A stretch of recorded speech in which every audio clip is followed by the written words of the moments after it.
Өкпе реніш деген нәрсені қою керек. Претензия, біреуге қылт ете қалу, сылт ете қалу, кесірлі болу, осы нәрсе қызды да ұлды да өсірмейтін нәрсе. Кең болсаң кем болмайсың. Реніш деген мына жап-жарық өмірді қара көлеңке қылып жібереді. Анаған қараса ұнамайды, мынаған қараса жау ойлап тұрған сияқты. Сіз жаман ойлаған сайын сізге жаман адамдар жақындай береді өзі. Неге? Жұғыс күш болады.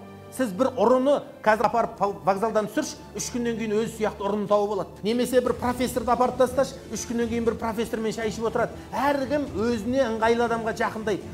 Қотыр атқа соқыр ат дейді қазақ.